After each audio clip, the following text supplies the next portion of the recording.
àgbàlẹ́tù lẹ́tọ̀ ìròyìn fún gbogbo ọmọ Yorùbá nílé lóko lókè òkun. Ẹ máa gbọ́ ẹ tẹ́tí lóko ìròyìn gbàǹkangbè ìròyìn rèé o. ohun tẹ́ fẹ́ wò yìí ó jẹ́ ohun tó jẹ́ ìyàlẹ́nu gidi. àwa lọ àwa dé, ẹni bá ní a má gbọ́ nìkan là ní dé bá. ó dà bẹ́ẹ̀ ṣe dáwọ́ ẹ̀dùn ó bá wọn. ṣé ẹ ti rí ẹ wojú ọmọdé wọ̀nyí, ẹ wo ọmọdé yìí, ẹ wo bàbá tó wà lẹ́gbẹ̀ẹ́ yìí.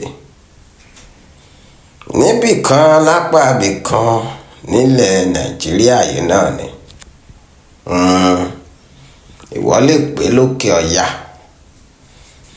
àmọ́ bóyá àṣà ni o, bóyá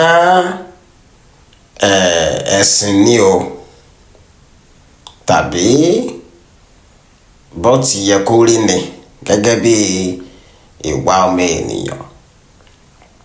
a máa gbọ́, a máa kà á, wọ́n á máa sọ létí wa pé láwọn ibì kan ó ṣeé ṣe kíyàn ó mú ọmọ kékeré tí ò tí ì bàlágà, tí ò tí ì mọwọ́ ọ̀tún ẹ̀ yàtọ̀ sósì láti fi ṣàyà. ǹjẹ́ tó bá ṣèwọ lọ́mọ́mọ tiẹ̀ tí ó jọmọ ọdún mẹ́jọ lọ tàbí mẹ́wàá, ní ìtàwọn ẹlẹgbẹ́ rẹ̀ wà ní yàrá àkàwé, ọmọ ọdún mẹ́wàá mi ò tí ì kọjá primary 4, tán ní ìgbéyàwó ló kọ̀ọ̀kan tí ò lè ṣe tiẹ̀ bẹ́ẹ̀. àgbàlẹ́tù ohun ìròyìn tó ń wá sí etí ìgbọ́ yín. àgbàlẹ́tù nìròyìn, ìròyìn làgbàlẹ́tù. tẹ́ ẹ bá wo fídíò yìí yóò yà yín lẹ́nu gidi. àwọn ohun tí àwọn kan ń ṣe èyí tó jẹ́ wípé ní àwùjọ kan ohun tí ò bójúmu ni, ṣùgbọ́n a jọ wà nínú ìlú kan náà. oríṣiríṣi ẹ̀sùn la fi ń kan àwọn ènìyàn. wọ́n fi ìfipábánilòpọ, àwọn àìsàn oríṣiríṣi ń bá àwọn ènìyàn níbi ìbálòpọ̀. àwọn ènìyàn dẹ́mi ara wọn légbodò níbi pé àti látàrí pé kò sífẹ̀ẹ́ láàrin ẹni tí wọ́n fẹ́. ẹjọ́ ọgbọ́n wo, ọpọlọ wo ló fẹ́ wà lórí ọmọ ọdún mẹ́jọ tàbí mẹ́wàá èyí tó wọnú ìgbéyàwó lọ? àwọn tó tiẹ̀ ti dàgbà gan-an tó jọmọdé ọkùnrin tàbóbìnrin tó wà níbi 20 ọdún, làákàyè wọn lè má gbégbéyàwó tó. ọ̀tọ̀ ni làákàyè owó, ọ̀tọ̀ ni làákàyè ìwé, ọ̀tọ̀ ni tìgbéyàwó. àwọn ohun wọ̀nyí ló ní àsìkò tiwọn, ló sì ní àwọn ìgbésẹ̀ àti ìpele tí wọ́n tọ̀ láti lè débẹ̀. nígbà tí èèyàn bá wá wò ṣùnṣùnṣùnṣùn ọ̀nà ọmọ ẹni ò lè dá títí ká fi ṣaya o. ṣùgbọ́n òwe Yorùbá ni ó lè má rí bẹ́ẹ̀ nílùú bòmíì. bóyá ọmọ ẹ̀gbọ́n rẹ lè dáa tó wọ̀ ẹ́ lójú.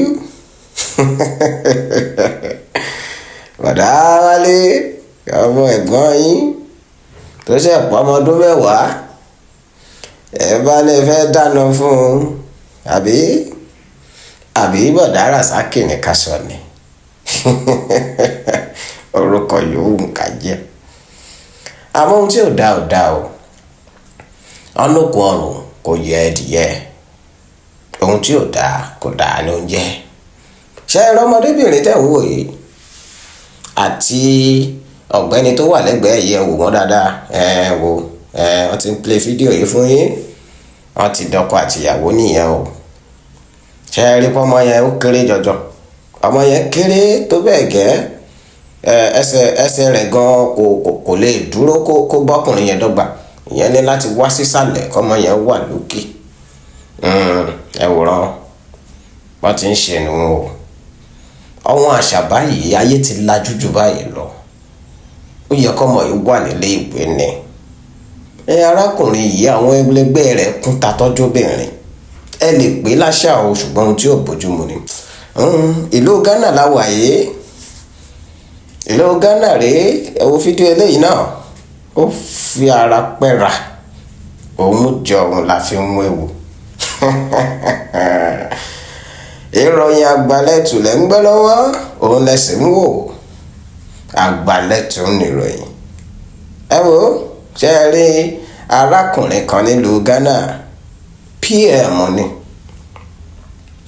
Nínú àwọn tó jẹ́ wípé aṣojú ìlú ní ẹ̀yà abìkan nílùú Ghana ló bá bẹ̀ àwọn ọmọ iléèwé ìwò. Ó bẹ̀ wọ́n wò níyìí tó jásí pé ó ṣe àbẹ̀wò pẹ̀lú àwọn ikọ̀ rẹ̀ sí iléèwé yìí. Ẹ wo mẹ́wàá ṣẹlẹ̀ ń dúníyàn. Ṣé ẹ rí ohun tó jẹ́ bíi à ń bọ́mọdé dọ̀wẹ́kẹ̀? Ọmọ mi ló máa fọ́mọ tìrẹ nígbà tó bá dàgbà. Ọmọ tìẹ ló máa fọ́mọ tèmi. Tàbí èmi ni màá fẹ́ tó bá dàgbà. Bọ̀dá wọlé, bọ̀dá kúnlé, ọmọ yìí fáyín o. Ǹjẹ́ ẹ lè jẹ́ máa tọ́jú rẹ̀? Àwọn ọ̀rọ̀ báyìí ọ̀rọ̀ bàjẹ́ ni. Ọ̀rọ̀ tó jẹ́ wípé ó lè mú kí ọmọ kó má lè ní ìdojúkọ sí ẹ̀kọ́ rẹ̀ tàbí ohun tó bá jẹ́ iṣẹ́ tó yẹ kó gbajúmọ̀ ni. Tó bá jẹ́ bọ̀dá tá à ń sọ yìí tó bá ní owó díẹ̀ lọ́wọ́, ṣé ẹ mọ̀ pé nǹkan kan wà tó máa ń pè ní psychological problem, psychological issue or psychological disorder. Àwọn nǹkan yìí tó bá ti wọnú ọpọlọ ọmọ yìí a máa da ọpọlọ yìí rú. Tọmọ náà bá jẹ́ni tó jẹ́ pé bọ̀dá yẹn ti rẹwà tó rẹwà dáadáa tó tún ní chẹ́ńjì díẹ̀ lọ́wọ́, tán pè lọ́tún tán pè lósì tó ń rọ́wọ́ yọ. Ṣé àwọn pọ́mọ yìí náà ènìyàn ni o? A bẹ̀rẹ̀ sí ni máa ronú nípa ọ̀rọ̀ yìí. Ìwọ lè rò pé yéré ló ń ṣe. Tàbí kólùkọ́ wà níwájú àwọn ọmọléèwé rẹ̀, àwọn akẹ́kọ̀ọ́ kó máa ní ìwọ fáyín o, mo dẹ̀ láìkí ẹ o, mo fẹ́ràn rẹ o. Ó lè má gbégbèsè lórí rẹ̀ ṣùgbọ́n kí ni àwọn mẹ́sẹ́ẹ̀jì, iṣẹ́ wo ló fi ń ránṣẹ́ sínú ọpọlọ ọmọ yẹn? Ohun tó fi jẹ́ pé bí èèyàn bá bọ́mọdé tí ò tí ì dàgbà lájọṣepọ̀, wá ní ó fipábánilòpọ̀ ni. Kò bá jẹ́ pọ́mọ yẹn gan-an wọ́n jọ ní lọ́kàn ni, ó fipábánilòpọ̀ ni. Ìdí rèé o, torí ó dájú wípé ọmọ náà ò tí ì mọ ohun tó ń ṣe àfi tó bá wọ àwọn ọdún kan, èyí tó jẹ́ bí ọdún 18 lọ́sẹ̀ máa gbà wípé ó ti dàgbà, ó tọpọlọ rò, ó tónú rò fúnra rẹ̀. Ṣé ẹ rí fídíò tẹ́ fẹ́ wò yìí? Arákùnrin yìí lọ sáàrin àwọn ọmọ yìí, ó wá sọ fún pé èmi máa fẹ́ ìwọ tó bá dàgbà. Ìwọ náà máa dàbí tèmi, wàá jẹ́ aṣíwájú bíi tèmi ṣùgbọ́n mo nífẹ̀ẹ́ rẹ, ó rẹwà láàárín àwọn ẹlẹgbẹ́ ọmọ náà. Kí ni ọdún ọmọ náà fẹ́ jẹ́? Ọmọ tó kéré jọjọ. Ẹ gbọ́ fídíò náà, ṣe ti ń wò ó. Ẹ máa wò báyìí o. I just want to encourage you all. You know, I used to come here when I was schooling. I would see the MPs. I would be happy for them. I had a dream. And today, standing here as an MP is one of the dreams that we've worked for. Like he said, in fact, what's your name? Huh? Okay, you're very beautiful. When you grow up, I'll marry you. So, she's my wife. Huh? In future, she will also be an MP, and all of you as well will be somebody in future. I wish you the best, and always continue to support your MP.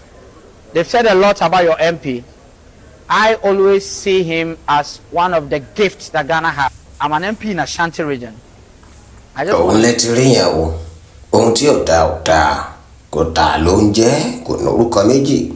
A máa pàdé ní ọ̀sán nígbà tẹ́ ẹ máa wo fídíò míì lórí ìròyìn yìí. Ẹ kú ojú lọ́nà.